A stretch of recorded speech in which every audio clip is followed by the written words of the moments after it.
Good afternoon, guys. Welcome to my channel, Borstal Boys Towers. I hope everyone's having a good day, and I hope you're all in a very good mood. Thank you to all new subscribers. Thank you to my current subscribers, and thank you for all the positive feedback which you give me underneath my videos. Keep that positive feedback coming in, guys, because it's you guys that inspires me and eggs me on to put more content onto my channel. So I really appreciate your feedback, guys. But anyway, today I want to have a little chat with you. To start off with, I must stress that not for 1 minute am I ever glamorising crime, gangs, taking drugs, or going to prison. This is just a quick story on how and when I joined my first gang and what happened and how I got accepted into it, basically. So this is how it went. When I was around 17 years of age, I come from a place called Mitcham Lane, which is in southwest London, and my areas were Streatham, Tooting, Mitcham, and all around that way. Now, there was a few guys from Tooting, and I'm not going to mention no names because of I must protect their names, but there was a few guys from the Thursdown area of Tooting which controlled the whole of southwest London with drugs, violence, and crime. And basically, they was only a few years older than me. So I was 17 at the time, and the person which I knew, which was the head of the gang, of my gang, was only 20. So he was only 3 years older than me. So that's how I got into the gang straight away, and how I thrived in the gang too, and how they give me so much trust because I was actually brought up with these lads on my estate. And yeah, it wasn't till later on in life when I actually joined them. So our gang revolved around, as I said to you, violence, drugs, intimidation, kidnap, horrendous violence committing on other people. And yeah, this was my very first test of getting initiated into my gang. Now, as I said to you, my gang leader, which I'll mention, his name is Mr. X, was at the top of his tree, and he was the gang leader. So where we was brought up together, he knew my parents, I knew his parents, he knows all of my family, and I know all of his family, and the trust was there. So but yeah, so what happened was them days we had handguns, we had pistols, we had revolvers, and one of our pistols got borrowed out to, let's say, a yardie which was from Brixton, the Brixton area and Stockwell area. And my codie, Mr. X, knew this guy pretty well and trusted him pretty well to bring our machine back to us. So, by the way, at this time we had a 3-bedroom house which was in Tooting, and that's where we used to go to during the daytime to sit around the table and to talk about things and to plan our next move and to take drugs and to party and to take people back to, but only very selected few people. To the outside, it was just a normal address, but to us lot, it was the place of what we called our slaughterhouse. Now, this is, as I say, this is just a quick story, guys, and I'm not for 1 minute glamorising crime. What I'm trying to say to you is this is the life which I led, and I can't get away from it. You know, I've improved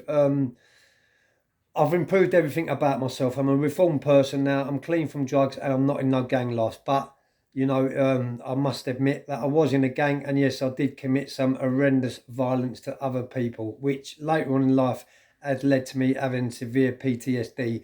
And yeah, so basically we borrowed this guy our machine, and a few weeks went by and he didn't return it.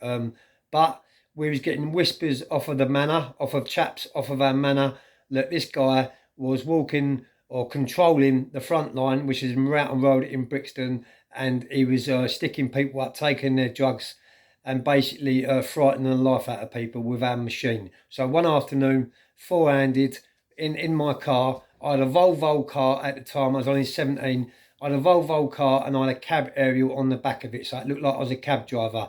We all four-handed headed our way to Brixton, and we headed out to search for this guy that took our machine and didn't bring it back, and also was frightening the life out of people in the community.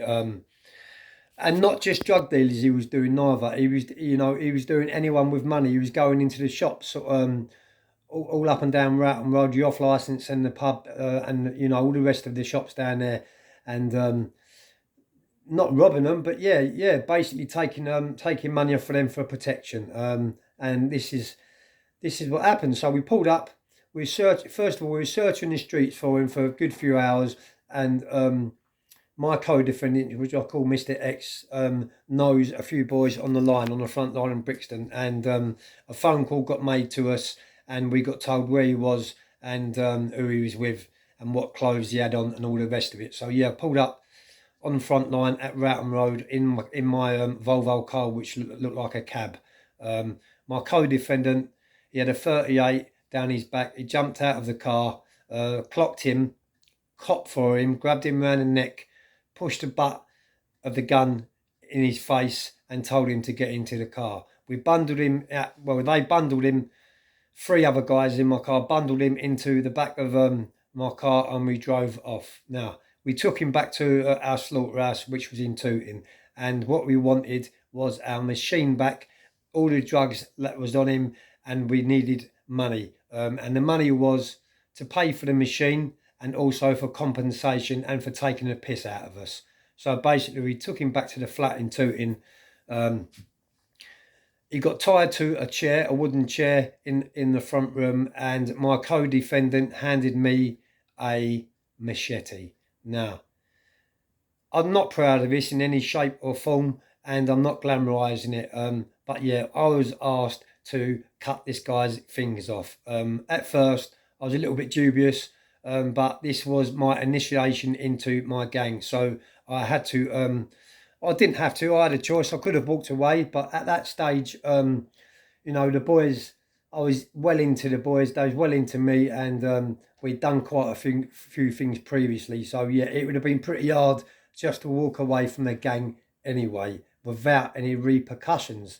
Because as you know, with gang life, once you're in it, you're supposed to be in it for life. It's blood in and blood out. It's like that in the USA, and we run on similar ways in the UK. So basically, I cut 3 of this guy's fingers off with a machete, and yeah, there was blood all up the walls. It was like a pig's abattoir. It was like a slaughterhouse.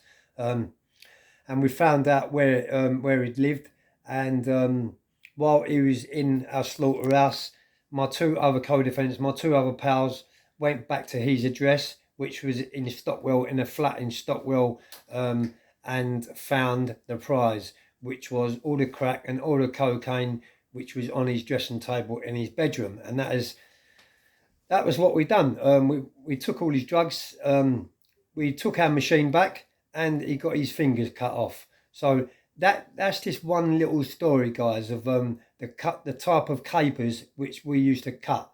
I'm not like it now, but I'll tell you something now. Back in the day, we was feared, we was notorious, we was dangerous, we was ticking time bombs, we was a liability, we was a danger to the public. And yeah, it did all come to a crashing end many years later, and that's how I got out of my gang. That is the only way I could get out of that gang what I was in at that time, and that was to receive the 12-year sentence. And even when I got that 12-year sentence, my co-defendants were still in the same jail as me, so I was still affiliated to the gangs. So this is what I'm saying to you guys. There's a few people on my channel which have been done bird with me, and they've got their own channels, so they can vouch for these stories, and they all know my firm. They all know who I used to work with, guys. But yeah, I'm going to leave this little video here, guys, and I'm going to say to you, this is my past, and I can't hide my past. I can't run from my past, but I'm using my past to deter anyone else from thinking committing crimes, taking drugs, going into gangs, going into prison is glamorous, because it's far from glamorous, and it all ends up in tears. Hope you like this story, guys. Have a great day. Peace.